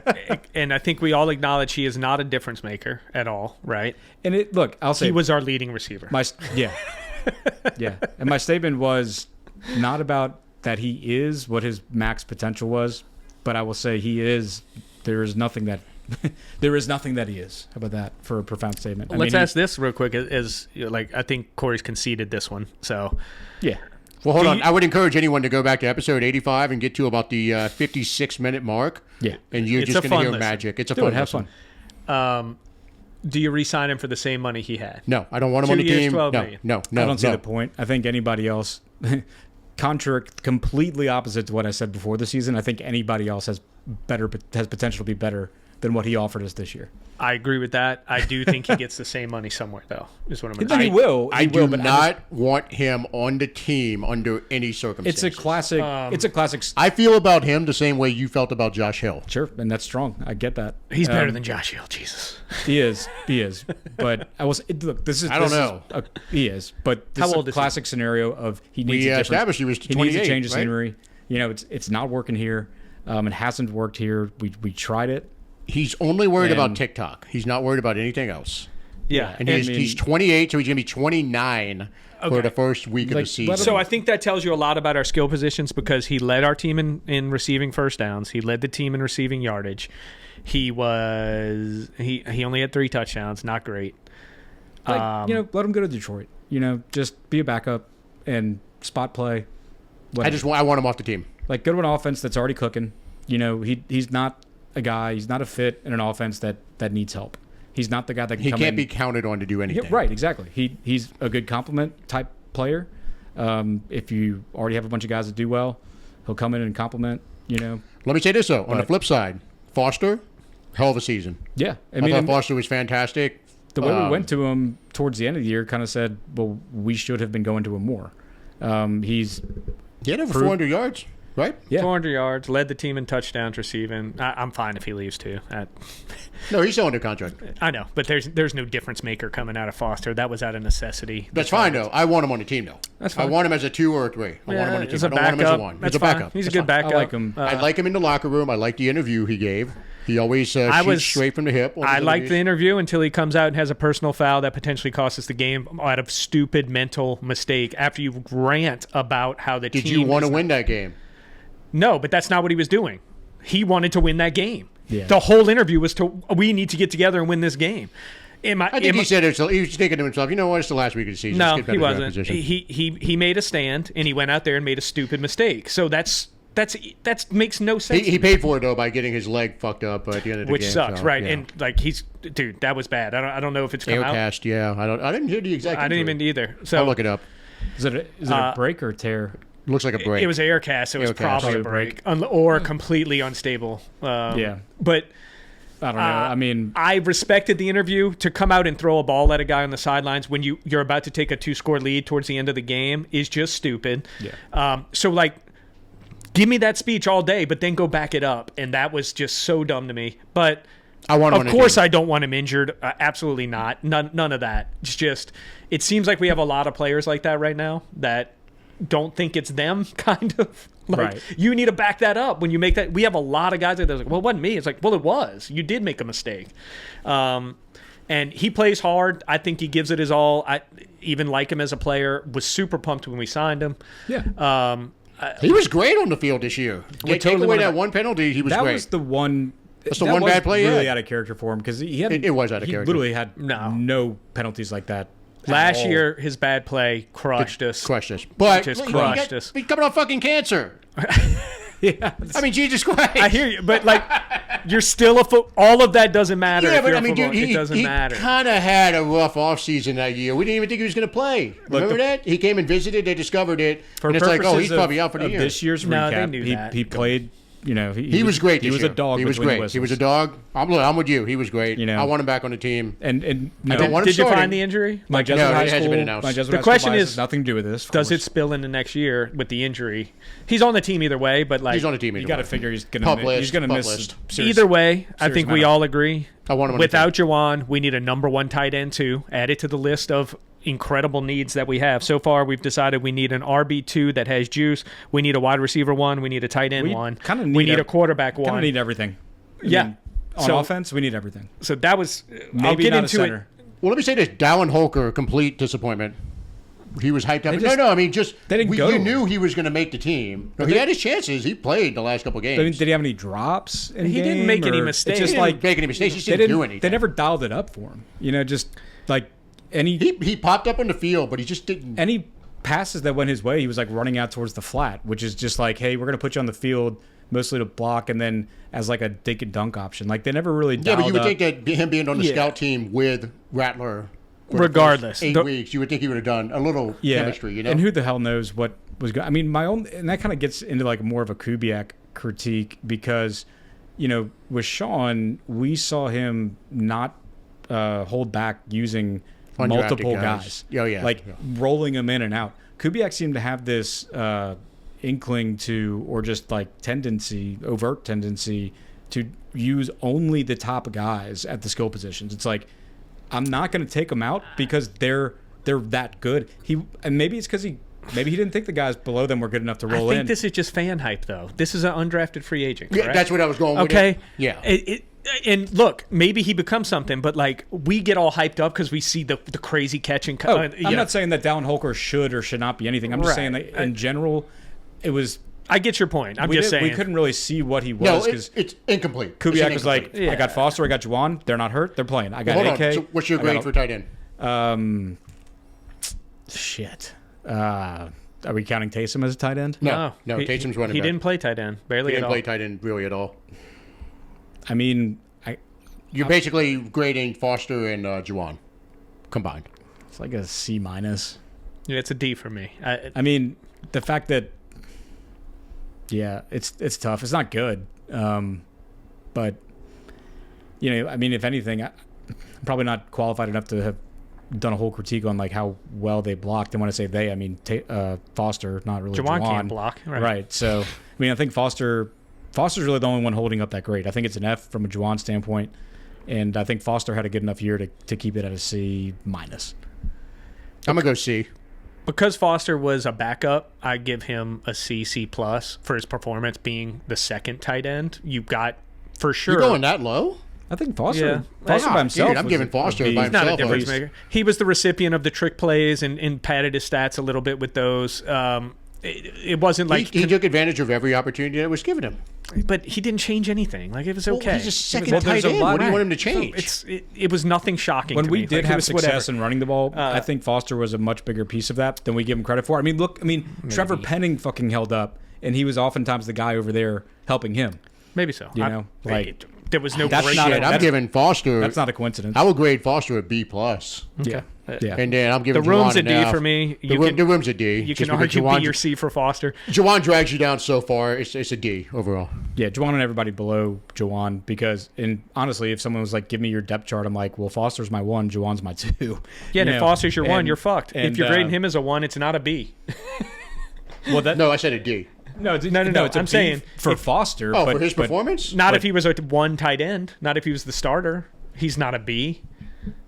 No, B no. minus, C If plus. if Based off what he did Foster's this play this year, year. His play this year. no, I As give a him- tight end no, 1, I'm not saying he was our 1. I'm saying if someone If I were grading said- him as a 1, I would give him a C plus B minus this year. Yeah, For but if this someone year. came to I me would. and said, "Give me your depth chart for like the next game," I would say, "Juwan is getting demoted to 2. Foster's my starter." That's what I would do. That's all I'm saying. I mean, I think, but Foster played within. I mean, they played probably pretty close to the same amount of snaps. The production was about the same. I'm with y'all 100% that I don't want you on, but I'm Foster not. had to block on so many plays. You True. saw him like Yeah, he can he block. mauled people mauls this year in the people. blocking game. Like I thought, He's a good blocker. He's Foster- not a game changer blocker. He's not a game changer, but he's a It's a bad good- unit, dude. He's It's a a bad good unit. backup unit. tight end. Yeah. It's a But D bad for me unit. for the unit. No, It's the not unit good. is a D. Foster gets a B plus for me though. I'm sticking with C minus. D max. D, yeah. Yeah, the group wasn't that good, and I'll be honest, they were 2 of our top 4 receivers. Yeah. That's how bad the year was, and I'll get into that when we're done with O-line. All right, offensive line. So I think we all had a consensus, same outlook on the preview episode. We had a few. Everyone said McCoy is your dependable one. That's the one we can count on. That held true. It did not. He was not dependable because he wasn't there. No, but when he played, he was good. But also, to your point, he was injured. Fuaga, we were all optimistic about him. I think for the most part, he was a good, solid player in his first year, switching positions. I think ideally he would be on the right side, but Penning far exceeded, I think, everyone's expectations. Corey, obviously, we'll recap the hot takes later, but you nailed it on that one, saying Penning's going to play and start all 17 games. Played all 17. And look, he was. You didn't hear his name mentioned very often. Right. There were a few in character, boneheaded, it personal happened. foul penalties, but that's what you have to expect with And Penning. he gave up some sacks here and there. He gave up some sacks, but Yeah. the offensive line coaches did a really good job of masking his deficiencies. Yeah. To me, Ruiz, we all said Ruiz is okay. He was okay at best. He was okay. Yeah. The left guard spot was just an abomination. Lucas Patrick was okay.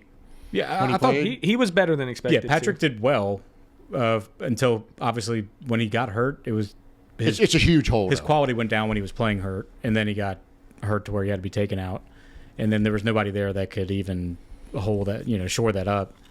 And yeah, I mean, you can't really say. I mean, you can say the running attack improved, so you could say our offensive line. It's tough because they weren't all healthy for but 4 total games, so I want to say they improved overall in terms of the yards per carry went back to above 4. It wasn't less than 4 yards per carries. 14th in rushing. That's got to give you something. But I mean and then a lot of the sacks taken were sacks taken, not necessarily. Look, there were some plays when Rattler was in there where he had 0 time to get the ball off. I mean, they were coming straight through, especially the games when we basically had no starters in there. Besides Fuaga and Penning. So I think overall I keep giving everybody C's, but I got to give them a C only because they improved the rushing game. But overall they're very mid to less than that. What would you give him? This one's tough because the coaches. I think what we thought before the season came true in that we said Kubiak's system is not predicated on having all pros at all the different offensive line spots. It showed that he was able to manufacture a good running game with a bunch of nobodies and average players. He did. It was an elite running game for 2 weeks. So I have. And Carr had time to throw when it was the full complement of guys in there. Yeah, and he killed. So that's the thing. But part of the room is your depth. Right. And the depth was terrible. Only Udo is an abomination. Yeah, many of them were. I mean, if we're being honest, they had moments, but see, what sucks is Patrick was better than expected for sure. We were all completely fearful of that spot. He held it down in the beginning of the season, and until he got hurt. I agree. Everything Corey said about that was spot on. But you definitely got an increase in what we were expecting from that guard position. Penning. Corey nailed that one, and we'll talk more about it in the the takes episode we do. But Penning, you now have hope about Penning for sure, and any path of the offensive line going forward includes Penning now. And I was ready after the preseason to write him off completely because we were on year 3. We hadn't seen anything, in my opinion, that showed he could be a starter. He looked like a starter this year. No, he wasn't perfect. He does not look like a Pro Bowler. Right. He's not an elite player. he held it down in the run game. He's an looked elite really good. run blocker. Yeah, maybe he does need to get the penalties out of his game. You can be that guy and not get the penalties. There's a path to that. So there's some stuff still to work on, but the leap that he made from 2 to 3 is huge. Yeah. It's massive. Fuaga showed that's going to be an anchor starter in the league for a decade. You hope he elevates to that Pro Bowl guy. He wasn't. He started out that way, I think. The season went on. He started to have a few problems. He got beat a little bit here and there, but he held it down for a rookie. No issue with the He had Fuaga an thing. injury the whole year that kind of lingered. Remember, because he had his back injury. Yeah. the back. And he had it in like week 1 or 2. That had to and have it kind of affected him. lingered the whole And year. for a team that's drafted Jamal Brown, Ramczyk, all that. that has to affect. I mean, like posture and hand placement so particular with. That's a good point. I didn't think about that. Switching side, yeah. Maybe, but you don't get a pass for that in the NFL. You don't get a so pass, right, but, it's like Look, he played through it. He didn't Right. miss any games. Yeah. and you know we've drafted those type of players before coming. Well, in it wasn't, but it wasn't something he had coming out. It just happened. It just Yeah. happened. It's not like, look, Jamal Brown had a bad Knee. Knee. Yeah. Ramczyk had a bad hip, knee. hip, Yeah. So hip for this is different. He didn't have anything coming So out. you hope it's not lingering, but if it is, offensive line, we all know if it's not broke, you're playing. Yeah. Pretty much, Oh, yeah, and, yeah. and you got to get through it. He did. I think he passed with flying colors for a rookie year. You see a path to him being a Pro Bowl level caliber player. I'm great with Fuaga. McCoy, I mean, this is IR twice in 3 years now. He's become an injury prone guy too. Add him to the list. Only played 7 games, left 2 other ones. This was a horrible year for McCoy, in my opinion. He tried to make a go of it with that groin and it came back. Yeah. And, yeah. So he's got to get that sorted out, and he's 28 next year. So he's on a big contract still, 12 or 13 million a year. We need him to be Eric McCoy. Yeah. So, and I think 23, he maybe missed a game or 2, but he was that guy. Yeah. 24, he wasn't available. We need him to be that guy. So He's under contract through 28. we got so- 3 more years, right? Yeah. And it's a big one. It's $60 million. No, we have contract. 4 more years. Okay. What's his contract total? It's pretty big.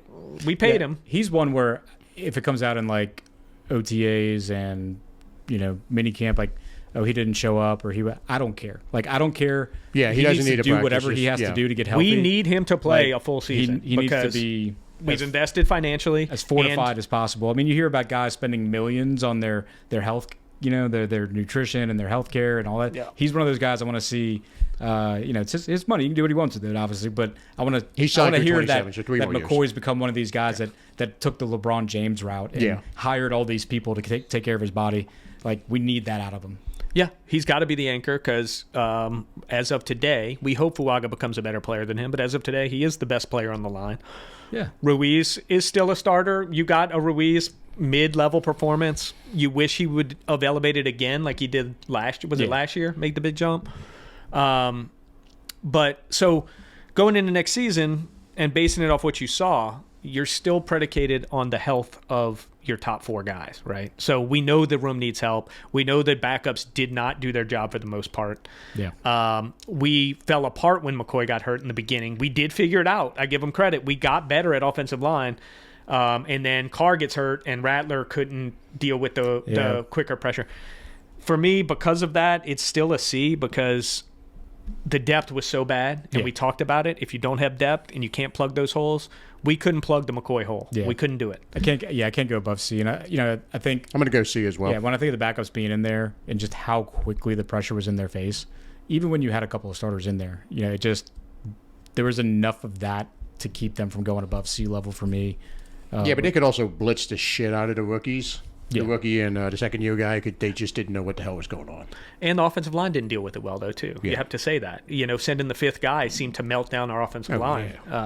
Yeah, I think the most disappointing part, Saldiveri, you hope that Well, I wish he wouldn't have gotten hurt because I wish we could have seen him in those last couple of games because he got hurt with, 2 games left? But when they put him in and healthy, they had to. No, but he came back in and he was doing okay, and that's when he got It hurt. was like he kind of like a mini Bryce Young situation, like he learned from it. Yeah, because they brought him in early, then they didn't, then they brought him back. And they brought him back, the and he last was doing 4 okay, games? and then he got hurt. So He missed the last book's couple still games. out on him. But left guard as a whole. Yeah, maybe he'll pull a Penning. Lucas Patrick is 31, so he's going to be 32 for next year. He's not under contract, so I think Saldiveri still has 1 or 2 years left on his rookie deal. Yeah. you need someone to come in for competition, whether it's a mid-round pick. I think. So what was the big failure to you on the line, like of their performance based on what we were expecting coming in? Because that's the weird thing. McCoy's the biggest disappointment, and it's because of injury, not because of play. But like I said, IR 2 out of 3 years, you got to worry maybe he's. I'll say this: the line as a whole shook out the way I thought it would. I would have predicted probably a C, and it shook out as a C. I did not expect McCoy to be lower than an A, and I did not expect Penning to be above a D. Right. So and Fuaga panned out. So you got 3 spots on that line to me that outperformed Patrick. Penning and Fuaga performed like you wanted, and they were still bad. That tells you how much more. Yeah, because to me, Ruiz took I don't want to say he took a step back, but he didn't take a step forward. McCoy took a step back. And Patrick's tough because it's like, yes, he has started a lot of games in this league. Even before he got to us, he started a lot of games, but he's one of those guys where you want to see him as like your sixth option. Yeah. You want Saldivari to beat him out, no doubt about it. You want Patrick to be your safety net. He needs to be the James Hurst He's the role. floating depth. If you lose 1, you're okay. Exactly. If you lose 2, then not so much. Look, man, I've been vocal on this. If we want to take offensive tackle at pick number 9, I am 1,000% on board with that. My ideal world would be get Kelvin Banks or Will Campbell, one of those two. They're both projected to go right around pick number 9. Plug that person in at left tackle. Flip Fuaga back over to right tackle. See if Penning fits in anywhere. Penning at guard, maybe. Left guard. I wouldn't be mad. I just and we don't want to get in the draft, but the defense was so bad, and we're losing. We need help everywhere. We need help, damn it. So let's get. I on that would not real be quick. upset about fortifying the line, though. Before we grade the offense as a whole, I want to. The big problem here to me, and I keep saying it, and I know y'all probably tired of hearing it, but look at the team. It sucks.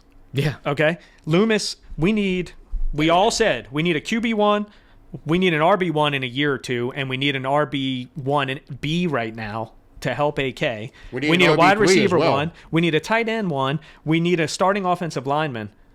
This is the roster that Loomis has built. Yeah. And we're also, more on the defensive side, and we'll talk about that, in the next episode. But people walking out the door that are being successful, walking out the door, not being traded, not getting no value back. This is a terrible offense. We're getting skill-wise. We're getting lapped. Yes. By the rest of the offenses in the league. Yeah. I mean, because we are a whole tier short. Talent-wise, it is a awful. The only one, who's besides so we talked about Olave. To date, he has performed as a 2. He hasn't performed as a 1 overall in his career yet. Carr, you can say is a 1. Now he's 17, a starter. He's a starter for sure. Below. Olave's a starter. Yeah, he's a starter. But in terms of who was the second best offensive player on the team this year? So who's our second best offensive player of the year this year? We've all put AK MVP of the team. I got my answer. I mean, for half the season, Taysom. That's my answer. Yeah, mine's Carr. And then Carr, if you're going more than that. And no one wants Carr, and everyone knows Taysom's career's at the end. And he's coming off a big injury at 34 years old. He's a question mark. Yeah. That's our offense. I know. No one likes Carr, and you can't dispute that he's 2 or 3, and you can't dispute that Taysom's 2 or 3. Yeah, you can't. That's your top 3 no matter any way you slice it. Yeah, because if you want to be competitive with Derek Carr as your quarterback, everybody around him has to be better than his ranking at that position. Mm-hmm. You need a wide receiver that's better than the 17th best in the league. You need a tight end. You basically need the Detroit Lions set up that they have surrounded Goff with. You need a starting left guard that's better than 17th. You need a running back that's better than 17th. Carr has to be your lowest ranked offensive guy if you want a quarterback like Carr to win a Super Bowl. To be competitive. Yeah. It has to be basically Jared Goff. Like the Jared Goff situation where everybody, the skill position is all above him. Exactly. So he gets elevated. Put it this way. We talked to Troy. You put the top 10 between those two teams. We have 1 on the list. They have the other 9. Yeah. If you say, what's the 10 best offensive players on the Saints and Detroit? They have 9 of them. You're giving us 1 of them? Yeah. Who's your better? One? AK would make the top 10 for sure. He beats out Montgomery for me. Oh, that's it. Overall. That's it. Okay. No, that's fair. Yeah, I agree. No, that's fair. That's fair. Yeah. That's crazy if you think about it. You want to know the difference between a they're the best. 1 seed and the Saints right now? The whole offense. You want to talk? I mean, I saw Allen Robinson running out at the number 4 or 5 for them. Yeah. I think you would talk about like an augmented game show we could do at some point, and not tonight, but what teams would we have more than 5 or more? I don't think there's really any. That would be a fun one to do going into training the camp. top when 10. I'm gonna it's tell you, set. there's only one Like probably. our top 10 versus your top 10, and do we get the majority on? It's one or Patriots. two. Patriots and maybe Titans. Yeah, That's it. yeah. That's it'd be, it. It'd be like the top 10 QB. Like Even Jacksonville's got way more offensive way talent than we more, do. way more. Yeah. Even the bad teams have way more offensive talent. The only two that might not are Tennessee and Pats, and we need to break that down, offensive line and everything, for me to like look at that a But little if you're further. talking like top 10 skill guys. Well, let me say Skills. this though, because I texted you this the other day.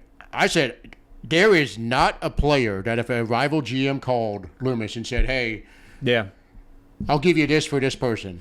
Every team for the most part, like Drew Brees, if someone in the Drew Brees era, someone calls and says, "Hey, I'll give you this for Drew," hang up. You hang up the fucking phone right away, right? Right. There is not a single player on the offense or the defense that if somebody calls up and asks to say what's the price, that you hang up on them. Everyone could be traded for a price. For a price, yes, I agree. And I'm not saying like a high price. Like I would only command a 1 for like 2 or 3 players on our everybody roster. be traded on Fuaga? sale. Fuaga, Brzee, just because of the position We said- and that he's got Yeah. basically a double-digit sack guy at this point. You're probably not getting a one for Brzee right now. No, I think you could. Absolutely, not. Whatever. It's a Yeah. fringe. It's a late one you could probably get for him. Like a team like the Bills or somebody would say, "Hey, we'll give you a 1." I mean, if we didn't get a But we're 1 picking in the for 30s. Marshawn, I don't No, because Marshawn was on Money. a bloated contract, Yeah. and Right. plus he's 28 years old. Breeze's 23, Yeah, the rookie 24, contract he's on a guys, rookie yeah. contract. I mean, No, Fuaga. but that changes things. Yeah. Like the rookie No, it does. contract. No, it does. If Yeah. Lattimore was on the third year of basically a 5-year deal, get a 1, yeah. you're getting a 1, no Yeah. problem. You might even get 2 1s. But the reality is, when he's 2 years into a big bloated contract and he's fighting injuries, Well, there's a backloaded contract. The contract wasn't bad. It was No, 19 a year but the point is, originally. we don't have those guys. We don't. there's nobody I would hang up the phone. No, there's no hang up guy. Is there a guy that after thinking about it, you'd be like, say, no, can't part with him? I don't know. Shit, Fuaga's probably the only one. Now that I think about it, There was a I moment. think he's the only one that gets a one. I really do. I think Brzee gets a 2. I think Brzee I don't gets a think he 1. gets a 1, man. I think No. he gets a late one. He's No. a many sacks rotational did he have? player, How many sacks? 7.5. But dude, he's he's not getting a 1. He's not a lockdown You DT. guys are discounting the position. Defensive tackles go for high draft capital. You can probably get a 1 for Brzee. I hear you, but dude, against the run, he is still a mess. He's not a run plugger. He is, mess. but the thing is, if you're talking about a team that's in the late first round, like a Bills or someone, like someone like that, they're just looking for someone who can fucking slide in next to their already established tackle and get sacks. A 1. You could That's get tough. you could get after the 25th, somewhere between 25 and 32. You could get for Brzee, I mean, he was barely a 1 when we drafted him, right? right? But how many sacks Right. did he have in 2 years? What, 12? 12. I mean, it's good, but he's one trick pony too at DT. Right, but he's still young. You could get a 1 for him. I'd like But to those go- are the only 2 that is even debatable. Yeah. I would have said before the season you would get a 1 for Olave. There's no I chance. don't think you're getting. You're one not at this getting a. point. You're not getting he's a. damaged goods at this point. At best, you're getting a 4 for Olave right now. No, you can get a 3 for him with no problem. Probably a 2 since he's still on a rookie deal, and you got 2 more years of it. If they trade Well, him you this got year. 1 in an option. You got Right. you got 1 and then 14 million. It's Yeah. not 2 years, and he's gonna want a contract next year. That's what I'm saying. Right, I'm saying you could get a 2 for him. Well, no, not this year coming off those injuries. Shit. You're not. Well, So it's all bleak on I the think the offensive point side. is, yeah. So we- offense is a whole grade, Corey. Final grade. Well, he thinks and ponders. No, I mean, I'm trying to avoid handing out the same fucking grade I've handed out the whole night, but that's just kind of what it has been to me. I mean, I go C minus because C would be 100% mid, but it was slightly less than mid, slightly below average. Not a utter failure, not good. If I could grade I'd go C minus. C minus. If I could grade the team with Carr and the team with the other two, you could probably get me to like a B minus performance because we averaged, I think, like 23, 24 points a game with Carr. We moved the ball. We lost games. Don't get me wrong. They didn't win us games when the injuries happened. The way they started. But overall, Yeah, I mean, we're 25th in points. 25th in points. I think we're 21st in yards. You can check me. That's not good. That's bottom third in the league. Yeah, 21. Yeah, so that's a D plus. for me as a whole, the whole offense. And depth matters. You know, if people go down, you got to be able to withstand it at all positions, at least for a period of time. It was an offense with a ton of promise that ended up being a pretty bad offense overall. I'm going with a D. And the reason I say that is if you literally take out one of the remaining, like if you took out Kamara and he didn't play, he got hurt in week 1 and didn't play, it's a firm F. You know what I mean? They were like one of those, or if Carr didn't play the whole season, it's a full-on F. Oh, yeah. I mean, yeah. But they did lose half the offense. But Yeah, that's the only thing keeping me from going full on. I mean, I go D because the depth was Yeah. atrocious, and that's, more of an part of it. indictment on No, it's part of Loomis. it. Yeah. I mean, part of it. the last 5 games we were playing guys who weren't even on teams mid-season. That Pettis and Valdez-Scantling. and You know what you who could else? do? You There could was do one like more, right? in like test scores and some qualification evaluators do this, where you drop your top 2, drop your bottom 2. Yeah. Then it looks like real shit. Yeah. Because we both That's know an what F minus if we you know- drop the top 2. We know what our top 2 were, and you could drop any bottom 2. because Man. if you do that, it's real bad. It's a D for me, and the curve is being wrecked by Kamara. Like he propped it up, Carr propped it up, The only Taysom propped it up for the couple of games he played. After that, man, it's bad. The only thing keeping it from dropping below a C minus for me is that there's the glimmer of hope. The first 2 weeks, it was just so fucking. It was good. awesome. So good. There was And, one more thing I wanted to do. We've gone way over because on they this. didn't not do it. They still did that, but the rest of the year, it sucked. Last thing I wanted to do, we'll start with Corey, but who do you build around going forward on this offense? Who are the guys you have to have going forward? Fuaga. Yeah. Anyone else? That you're like, there's a staple we can depend on? No, I don't think so either. no. Now, what do I do? I probably... I mean, I think I say Fuaga only because I think McCoy's too old to say build around. 27. From that. He's not too old. I don't the think problem he's is too the old. injuries. I think you can, but injured 2 out The of 3 injuries, is a big deal. He's not too old. I though. want to give him like. He's the and same I'm age. that- He's the same age as Rashid Shaheed. Just keep that and in I'm that mind. serious when I say like I want him to go the LeBron James route. Like I want to hear a report that he spent half of his yearly amount Well, hold on. So on his your body. your answer is Fuaga. But it's Fuaga, the sure bet. So Yeah. there's nobody else you can think of? No. I agree with that. Moving forward, the people... No, I agree with that 100%. There's nobody else you can throw in that. Certainly not going to say Spencer Rattler. I'm kind of surprised you didn't say Penning. Not build around. We still need one more year. I mean, like, because this was a great. Well, you got to pay him after this But year. by his standards, great year, right? For his standards, great year. Well, no, you can... But we he's can do his 5th year. We haven't yet, right? Or No, have we haven't, but you can we're pick up his gonna- option. we're gonna do it if he now. doesn't hold. And I don't think he's because of the lack the bad they might not pick it up. They didn't pick it up on Peyton Ruiz. Turner. And Turner. On who? On Ruiz. Yeah. They just renegotiated. Now- that'll probably. I don't want him to do that. I'd rather pick him up and wait to negotiate. I'm not there deal. yet on Penning to say build around. I mean, I'm not either. he's definitely. I'm lower on Penning than you two are. I need another year out of Penning to see that it wasn't a fluke. I can tell you, Penning wants top 15 tackle money. I'm out. But Yeah. if they can sign him for that starter level below who we think are the really good tackles in the league, Yeah. I'm fine keeping him. Give him, you just can't pay him. Lucas Patrick money. Not that low, but He was league minimum, bro. Was he? I thought we Yes. gave him a little more. Okay. it's so. Would I keep him? Yes, but who am I going to pay? I'm not paying Penning. No one. I'm not paying anyone on this team.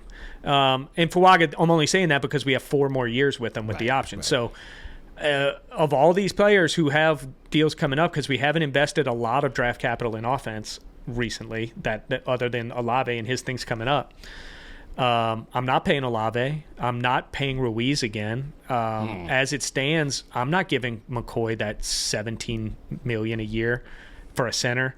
Top center. Now, if he wanted to stay for mid center, I'd absolutely keep him. So, like, there's people I'd be fine being on the team as long as we don't pay them, and that's pretty much Penning, McCoy, Ruiz. You have 3 more years of McCoy and Ruiz under their current. So they're here. contract. So They're here. I'm fine keeping them on their current deals. They're not that bad. I'm fine with all that.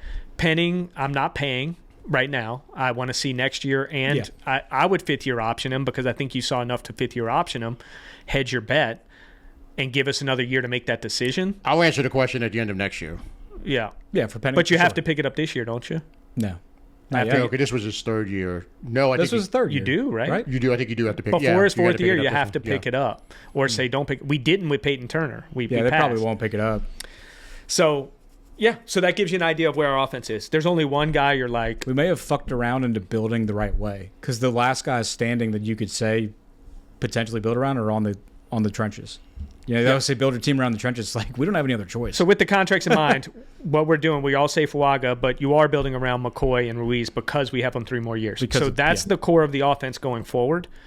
That's a lot to fill if you're not going to pay Olave next oh, year. yeah, we got a especially. shitload of work to It's do on See, offense. to me, knowing that McCoy and Ruiz are gonna be here with Fuaga, man, get me another offensive lineman, and just I'm fine with drafting I hear another you, but line. we haven't talked defense yet. So, yeah.